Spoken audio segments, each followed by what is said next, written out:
Hello बच्चों, चलो इस प्रश्न को पढ़ते हैं। इस प्रश्न में पूछा हुआ है अल्फा डी ग्लूकोज और बीटा डी ग्लूकोज एक दूसरे से भिन्न होते हैं क्योंकि इसमें कार्बन परमाणुओं में से निम्नलिखित में से कौन सा अंतर होता है। ए कहता है स्वरूपण, बी कहता है आपके पास में विन्यास, सी कहता है OH समूह की संख्या और डी कहता है हेमी एसीटेल चक्कर का आकार। ठीक है, तो चलो हम देख लेते हैं दोनों के अंदर। तो सबसे पहले इस प्रश्न की मुख्य अवधारणा को सीखते हैं। मुख्य अवधारणा के अंदर हमारे पास में हम एक साइड लिख लेते हैं अल्फा डी ग्लूकोज और दूसरी तरफ लिख लेते हैं हम बीटा डी ग्लूकोज। ठीक है, अब अगर हम इन दोनों का लिख लेते हैं यहाँ पर, तो अब इनकी संरचना को बनाते हैं। तो संरचना के अंदर हमारे पास में हमें पता है कि ये आपके पास में पाइनोज संरचना होती है इसकी। तो इसके अंदर इस तरीके की एक रिंग बनती है, रिंग का निर्माण होता है और सेम रिंग इसी के अंदर होती है।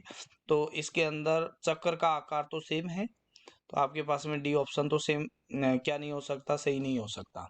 अब इसके अंदर होता क्या है, हर कॉर्नर है वो एक कार्बन को दिखा रहा है।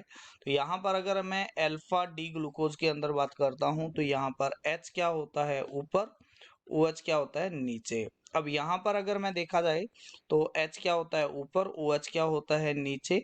और यहाँ पर अगर देखा जाए तो OH ऊपर होता है और H क्या होता है इसमें नीचे होता है। और सेम यहाँ पर H ऊपर और OH क्या होता है नीचे होता है। और इसके अंदर अगर देखा जाए तो CH2OH ऊपर होगा और H क्या होगा नीचे होगा। ये अल्फा डी ग्लूकोज का संरचना बन गई है। ठीक है, तो यहाँ पर अगर देखा जाए तो ये हो गया। अब अगर बीटा डी ग्लूकोज में तो सिर्फ एक नंबर वाले कार्बन पर, जैसे इसके अंदर H ऊपर और OH नीचे है, तो इसमें OH ऊपर होगा और H क्या होगा नीचे होगा और बाकी चीजें सब चीजें क्या होगी सेम होगी। ठीक है, तो यहाँ पर किसका डिफरेंस आ रहा है, यहाँ पर विन्यास का डिफरेंस आ रहा है, जो आपके पास में अल्फा डी ग्लूकोज और बीटा डी ग्लूकोज को एक दूसरे से क्या करता है, डिफरेंट प्रदर्शित करता है। यहाँ पर OH आ गया, यहाँ पर क्या आ गया H आ गया। तो यहाँ पर देखोगे अगर मैं इस कार्बन को एक नंबर कार्बन नाम दे देता हूँ, इसको 1 नंबर 2 नंबर 3 नंबर 4 नंबर और ये 5 नंबर हो गया और ये 6 नंबर कार्बन हो गया। यहाँ पर भी same number 1 number 2 number 3 number 4 number 5 number और ये हो गया 6 नंबर कार्बन।